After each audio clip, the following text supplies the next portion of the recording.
चलिए आज की क्लास में हम देखेंगे खंड आ। क्या देखेंगे? खंड आ। और खंड आ में क्या देखने वाले हैं? कृषि भौतिकी। क्या देखने वाले हैं? कृषि भौतिकी। और खंड आ में हम सबसे पहला अध्याय हमारे क्या है? पदार्थ के गुण। क्या है? पदार्थ के गुण। अब देखो पदार्थ के गुण में हम सबसे पहले यहाँ से स्टार्ट करेंगे अध्याय। और अध्याय में हम सबसे पहले क्या देखेंगे? मापन की आवश्यकता। क्या देखेंगे? मापन की आवश्यकता।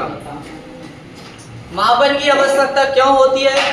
कौन कौन सी राशियां हैं, कौन कौन सी मात्रा की विशेषताएं हैं, ये सब हम इस अध्याय में देखने वाले हैं। तो सबसे पहले क्या देखने वाले हैं? मापन की आवश्यकताएं। तो मापन की आवश्यकताएं में हम देखने वाले हैं मापन किसे कहते हैं? मापन किसे कहते हैं? किसी भौतिक राशि के मापन का अर्थ है उसका संदर्भ मानक से तुलना करना। संदर्भ मानक सर्वमान उसी प्रकार की भौतिक राशि होती है। केवल और केवल आप थोड़ा सा भी समझिए, फिर हमें नीचे जो है निश्चित समझ में आएगा। अब भौतिक राशि क्या देखेंगे? भौतिक राशि। हालांकि पिछली क्लास में हमने थोड़ा सा देखे भी थे कि भौतिक राशि वह राशि होती है जिनकी गणना सरलता पूर्वक हो जाए। ऐसी राशि क्या कहलाती है? भौतिक राशि कहलाती है। यहाँ पर दिया, देखो क्या दिया? भौतिक राशि जिस राशि का मापन यथार्थ पूर्वक किया जा सके, यथार्थ पूर्वक यानी सरलता से किया जा सके, इसके स्थान में हम क्या बोल सकते हैं? सरलता से किया जा सके, उसे क्या कहते हैं? भौतिक राशि कहते हैं। उसे क्या कहते हैं? भौतिक राशि कहते हैं। भौतिक राशि देखिए कौन कौन सी है?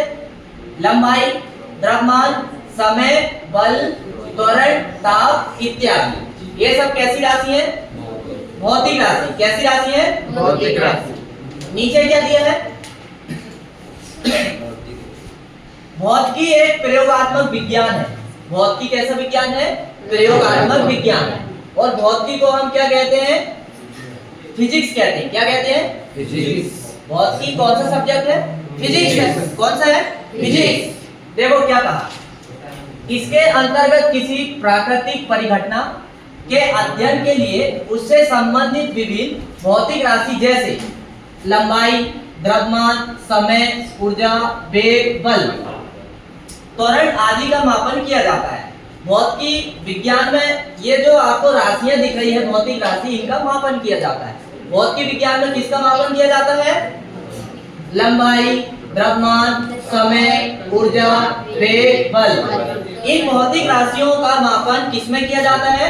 भौतिकी विज्ञान में किया जाता है। किसमें किया जाता है? भौतिकी विज्ञान में किया जाता है। तो अभी हमने देखे भौतिक राशि। एक बार फिर से समझ लेते हैं भौतिक राशि क्या होती है? जिस राशि का मापन यथार्थपूर्वक, जिस राशि का मापन यथार्थपूर्वक किया जा सके, उसे कौन सी राशि कहते हैं? भौतिक राशि कहते हैं। कौन सी राशि कहते हैं? भौतिक राशि कहते हैं। अब यहाँ नीचे क्या दिया उसके बारे में हम देखते हैं। उपयुक्त उदाहरणों से स्पष्ट है कि भौतिक राशि के परिणात्मक ज्ञान के लिए उनका मापन आवश्यक होता है। कई बार किसी भौतिक परिघटना को उसमें निहित भौतिक राशियों के पदों में गणितीय समीकरणों के रूप में व्यक्त किया जाता है। इस गणितीय समीकरण के सत्यापन के लिए भी उनमें निहित भौतिक राशियों का मापन आवश्यक हो जाता है। यही कारण है कि भौतिकी को मापन विज्ञान भी कहा जाता है। मतलब भौतिक में जो राशियां आती है उनका ज्यादातर जो है प्रैक्टिकल में उपयोग किया जाता है। इसीलिए इन राशियों को क्या कहा जाता है? भौतिक विज्ञान को क्या कहा जाता है? क्या कहा जाता है? अरे मापन का विज्ञान भी कहा जाता है। यहाँ लिखा देखो, भौतिकी को मापन का विज्ञान भी कहा जाता है।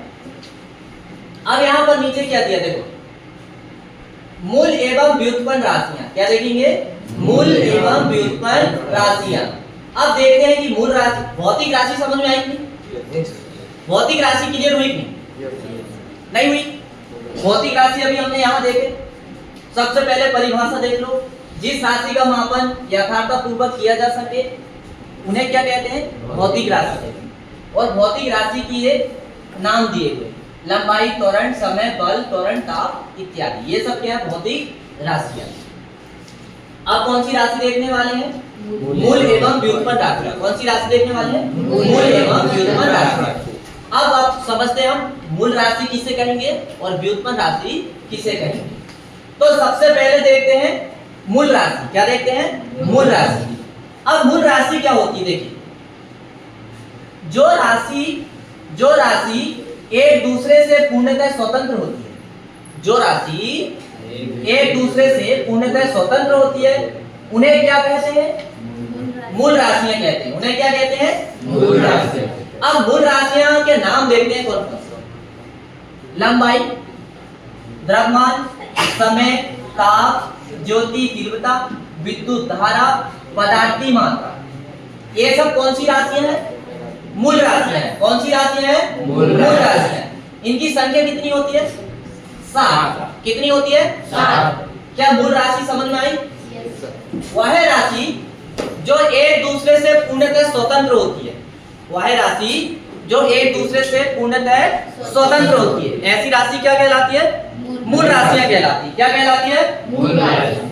और मूल राशियां में लंबाई, द्रव्यमान, समय, ताप, ज्योति तीव्रता, विद्युत धारा, पदार्थ की मात्रा, ये सारी राशियां कौन सी राशियां कहलाती है?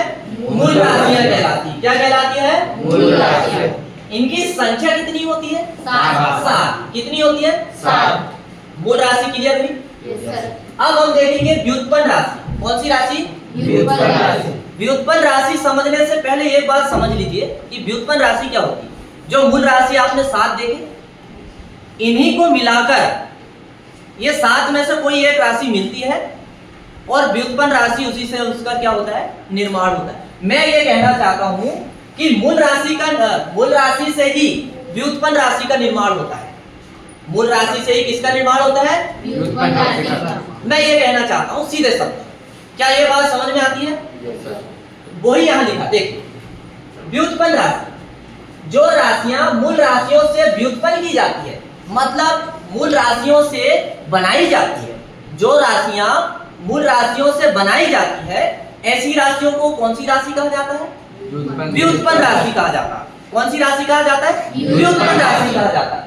बस आप केवल और केवल इतनी सी परिभाषा याद रखिए, जो राशियां मूल राशियों से व्युत्पन्न की जाती है या बनाई जाती है, ऐसी राशि क्या कहलाती है? व्युत्पन्न राशि कहलाती है। कैसी राशि कहलाती है? व्युत्पन्न राशि।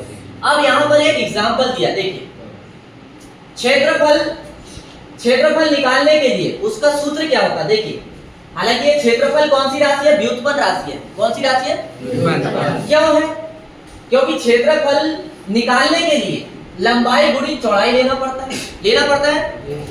अब मुझे ये बताइए, इसमें लंबाई क्या है? मूल राशि है। लंबाई क्या है? मूल राशि। क्या लंबाई हम इसमें नहीं लगाएंगे क्षेत्रफल में, तो क्या क्षेत्रफल निकाल सकते हैं क्या?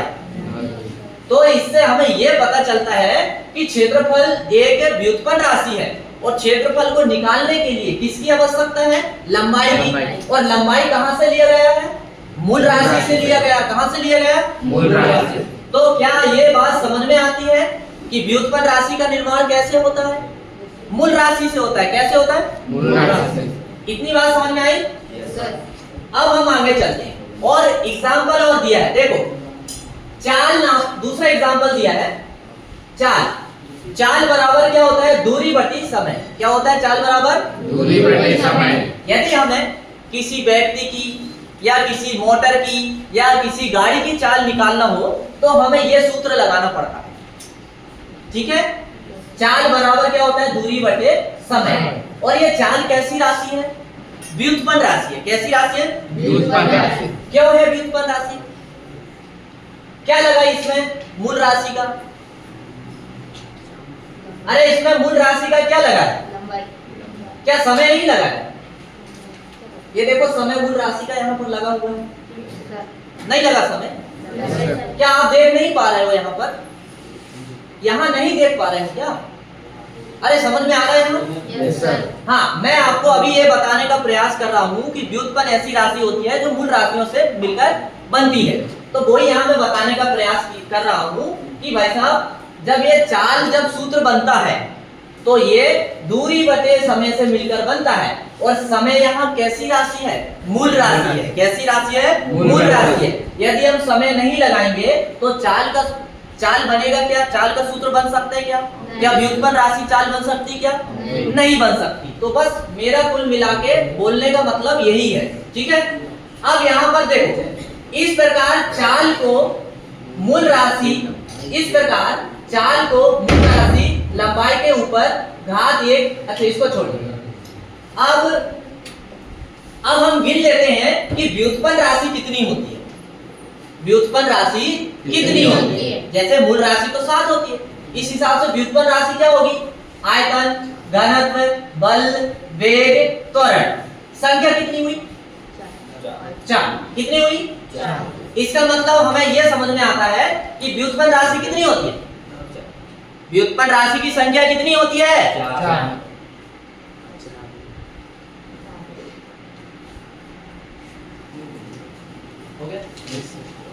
हाँ, अब हम देखने वाले, अभी हमने मूल राशि देखे जिनकी संख्या 7 होती है, और इसके बाद हमने व्युत्पन्न राशि देखी। व्युत्पन्न राशि वो राशि होती है जिनका निर्माण मूल राशियों से होता है। क्या ये बात क्लियर है? और उनकी संख्या 7 है।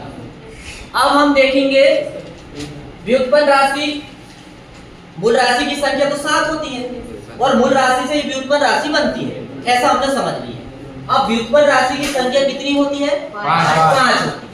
अब हम देखेंगे मापन के मात्रा। क्या देखेंगे? मापन के मात्रा। अब मापन के मात्रा का मतलब ये होता है कि जैसे कि हम दैनिक जीवन में जैसे द्रव वाली वस्तु को, ठोस वाली वस्तु को नापने के लिए जो पैमाने का उपयोग करते हैं ना, उन्हीं के बारे में हम अध्ययन करने वाले हैं। जैसे मान लीजिए हम शक्कर खरीदने गए, तो शक्कर किसे नापते हैं हम? मापन का मात्रा क्या शक्कर का? किलोग्राम। क्या है? किलोग्राम। ऐसे बहुत सारे आपको यहाँ मापन के मात्रक पढ़ने को मिलेंगे। जैसे दूध लेना, तो दूध को कैसे नापेंगे? लीटर से नापेंगे। कैसे नापेंगे? लीटर से। तो सबसे पहले आप राशि देख लो, यहाँ डायग्राम में राशि देख लो जरा एक बार। मैंने आपके लिए यहाँ पर राशि लेके आया था, देखिए। सबसे पहले मूल राशि देख लो और ये व्युत्पन्न राशि देखो। मूल राशि मात्रक और मात्रक का प्रतीक। मूल राशि लंबाई, लंबाई किससे नापी जाती है? मीटर से। और इसका संकेत क्या है? एम। द्रव्यमान, द्रव्यमान किससे नापा जाता है? किलोग्राम। और इसका मात्रक क्या है? केजी। समय, समय का मात्रक क्या है? सेकंड। और इसका जो प्रतीक है वो क्या है? एस। विद्युत धारा, विद्युत धारा का मात्रा क्या है? एम्पियर। और इसको दर्शाते किससे हैं? ए से। ए से एम्पियर। तापमान, तापमान, तापमान का मात्रा क्या है? केल्विन। दर्शाते कैसे हैं? के। फिर नीचे क्या दिया है? क्या दिया है? पदार्थ की मात्रा। पदार्थ की मात्रा, इसका मात्रा क्या है? मोल। और मोल को कैसे दर्शाते हैं? MOL। प्रकाश की तीव्रता, प्रकाश की तीव्रता मतलब क्या है? जो सूर्य से प्रकाश जो पृथ्वी में आता है कि नहीं, उसको नापने के लिए इसका प्रयोग किया जाता है। ठीक है, तो प्रकाश की तीव्रता का मात्रा क्या है? कैंडेला। क्या है? कैंडेला। और दर्शाते किससे? CD से। क्या ये बात समझ में आई? Yes sir. देखो यहाँ पर फिर नीचे उदाहरण दिया, देखो मीटर, मीटर का दिया, फिर किलोग्राम, फिर समय घड़ी से नापते हैं, विद्युत धारा लाइट को नापते हैं, फिर तापमान यहाँ पैमाना दिया है थर्मामीटर, और पदार्थ की मात्रा मोल, और प्रकाश की तीव्रता, ये दिया है उदाहरण। अब देखिए हमने मूल राशि देखे, अब देखो व्युत्पन्न राशि देखो। हालांकि हमने अभी परिभाषा में देखे 5 ही प्रकार की देखे, लेकिन यहाँ हमें 8 प्रकार की देखने को मिलेगी। कितने प्रकार की? 8। क्षेत्रफल, क्षेत्रफल का जो मूल राशि में क्या होगा? लंबाई गुणित लंबाई, यानी वर्ग मीटर। इसका प्रतीक क्या है? मीटर। तो ये कुछ इस तरह से ये राशियां दी हुई है। फिर ऐसे देखो लंबाई ऐसे नापते हैं, ये पूरा यहाँ पर डायग्राम दिया हुआ है। अब हम फिर से हमारे अध्याय में आ जाते हैं। क्या इतनी बात आपको समझ में आई? Yes sir. अब हम यहाँ देखेंगे मात्रा। क्या देखेंगे? मात्रा। अब मापन के मात्रा, अब मापन के मात्रा जो आप दैनिक जीवन में उपयोग करते हैं उसी के बारे में हम देखने वाले हैं। देखिए क्या लिखा, पहले 2 लाइन लिखी है उसको समझ लीजिए। मापन की प्रक्रिया तुलना करने की एक प्रक्रिया है। मापन की प्रक्रिया तुलना करने की एक प्रक्रिया है। किसी भौतिक राशि के मापन के लिए उसकी प्रकृति की भौतिक राशि की एक निश्चित मात्रा को संदर्भ मानक मान लिया जाता है। इसी संदर्भ मानक को ही क्या कहते हैं? मापन कहते हैं। नहीं समझ में आया होगा, कोई बात नहीं, नीचे समझ में आया। किसी भौतिक राशि के मापन के लिए, किसी भौतिक राशि के मापन के लिए प्रयुक्त संदर्भ मानक को उस भौतिक राशि का क्या कहते हैं? मात्रक कहते हैं। क्या कहते हैं? मात्रक कहते हैं। इस प्रकार मापन का अर्थ है उस भौतिक राशि की तुलना उसके मात्रक से करना। अब नीचे क्या दिया देखिए, उदाहरण के लिए यदि हम कहें कि छड़ की लंबाई 3 मीटर है। किसकी लंबाई? छड़ की लंबाई 3 मीटर। तो यहाँ लंबाई का मात्रक क्या है? यहाँ लंबाई का मात्रक क्या है? मीटर। नाप किससे रहे हो? मीटर से। वो लिखा देखो, उदाहरण के लिए यदि हम कहें कि छड़ की लंबाई 3 मीटर है, तो इस उदाहरण में लंबाई का मात्रक मीटर है। छड़ की लंबाई इस मानक मीटर की 3 गुनी है। इसी प्रकार यदि किसी वस्तु का द्रव्यमान 40 किलोग्राम, कितना किलोग्राम है? 40 किलोग्राम। कोई भी वस्तु कहे तो आटा, दाल, चावल, कुछ भी, जिसका वजन कितना है? 40 किलोग्राम। तो इसका अर्थ है कि द्रव्यमान का मात्रक किसमें नापा गया है? किलोग्राम में। किसका नापा गया? किलोग्राम। बस इतने सी तो है, उसमें कुछ नहीं है। फिर क्या दिया है? किसी भौतिक राशि के परिणाम को व्यक्त करने के लिए 2 बातों का ध्यान होना आवश्यक है। पहली बात कौन सी? उस भौतिक राशि का मात्रक आपको पता होना चाहिए कि उसको काय से नापा जा रहा है। क्या किलोग्राम से नापा जा रहा है या मीटर से नापा जा रहा है? संख्या या संख्यात्मक मान उसका पता होना चाहिए। अब नीचे क्या दिया है? यहाँ कुछ बात दी है, वो क्या है समझ लेते हैं। किसी भौतिक राशि का संख्यात्मक मान उसके मात्रक के क्या होता है? व्युत्क्रमानुपाती होता है। क्या होता है? किसी भौतिक राशि का संख्यात्मक मान उसके मात्रक के क्या होता है? व्युत्क्रमानुपाती होता है। क्या होता है?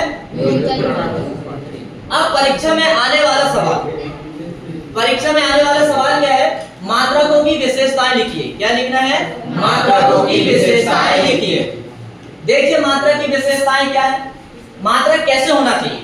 जिसमें आप नापते हैं, तौलते हैं, ठीक है, या कोई भी वस्तु को बेचते हैं, लंबाई से, चौड़ाई से देखते हैं, या लीटर से कुछ भी बेचते हैं, तो वो कैसे होना चाहिए? मात्रा वह सुपरिभाषित हो। कैसे होना चाहिए? वह उचित आकार का हो, अर्थात उसका आकार ना तो बहुत बड़ा हो और ना ही बहुत छोटा। समय और स्थान के साथ उसमें परिवर्तन ना हो। भौतिक कारकों जैसे ताप, दाब आदि से वह अप्रभावित हो। वह सर्वमान हो। प्रत्येक स्थान पर उसका प्रतिरूप सरलता से बनाया जा सके। ये सारे जो है पेपर की दृष्टि से बहुत महत्वपूर्ण है। समझ गए? आप इसमें मार्क कर लीजिए। अब इसके बाद में देखते हैं मूल मात्रक और व्युत्पन्न मात्रक। क्या देखने वाले हैं? मूल मात्रक। जैसे मूल राशि और व्युत्पन्न राशि होती है, जैसे मूल राशि और व्युत्पन्न राशि होती है, वैसे ही मूल मात्रक और व्युत्पन्न मात्रक होता है। क्या होता है? मूल मात्रक और व्युत्पन्न मात्रक। तो सबसे पहले हम समझ लेते हैं मूल मात्रक क्या होता है। मूल मात्रक क्या होता है?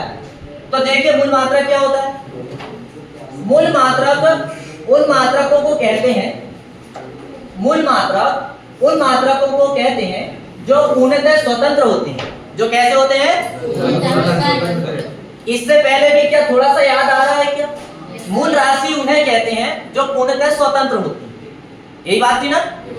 तो देखो मूल मात्रक भी ऐसे होते हैं जो पूर्णतः स्वतंत्र होते हैं तथा जिन्हें अन्य मात्रकों से व्युत्पन्न नहीं किया जा सकता। वास्तव में इनकी संख्या 7 है। कितनी है? 7। मूल मात्रक की संख्या कितनी है? 7। लंबाई द्रव्यमान, समय, ताप, ज्योति तीव्रता, विद्युत धारा, पदार्थ की मात्रा। कुल मिला के संख्या कितनी है? 7। अब देखते हैं व्युत्पन्न मात्रक। क्या देखते हैं? व्युत्पन्न मात्रक। तो व्युत्पन्न मात्रक सीधी सी बात है, मूल मात्रक को मिलाकर बनाए जाएंगे। जब मूल राशियों को मिलाकर क्या बन रही थी? व्युत्पन्न राशि बन रही थी। बन रही थी कि नहीं? इसी प्रकार मूल मात्रक को मिलाकर ही कौन से मात्रक बनेंगे?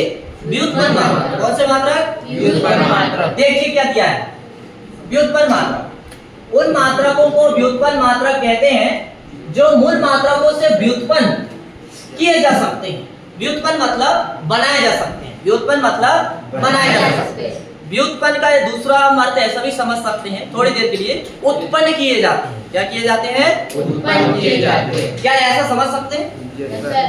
अब नीचे क्या दिया देखिए, दूसरे शब्दों में व्युत्पन्न राशियों के मात्रक को क्या कहते हैं? व्युत्पन्न मात्रक कहते हैं। क्या कहते हैं? व्युत्पन्न मात्रक। अब यहाँ पर कुछ उदाहरण दिया है। क्षेत्रफल का मात्रक क्या होता है? Metre square. एक व्युत्पन्न मात्रक है क्योंकि यह मात्रक मूल मात्रक मीटर से व्युत्पन्न किया गया है। ये मीटर कहां से लिए गए? मीटर इधर व्युत्पन्न मात्रक से, वो मूल मात्रक से लिया गया होगा, इधर कहीं दिया मीटर? फिर से देखते हैं क्या दिया है। क्षेत्रफल का मात्रक मीटर स्क्वायर एक व्युत्पन्न मात्रक है। कैसा मात्रक है? व्युत्पन्न मात्रक है क्योंकि यह मात्रक कहां से लिया गया? मूल मात्रक मीटर से व्युत्पन्न किया गया है। मतलब ये जो है मूल मात्रक से मिलाकर बनाया गया है। फिर नीचे क्या दिया है? वेग का मात्रक क्या है? Metre second.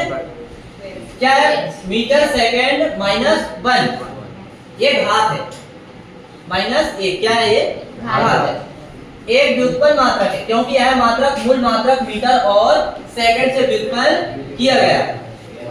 अब हम क्या देखेंगे? मात्रक की पद्धतियां। क्या देखेंगे? मात्रक की पद्धतियां। अब जो हम नापते हैं तो वो नापने की क्या क्या तरीके होते हैं, तो उन पद्धतियों के बारे में हम देखने वाले हैं।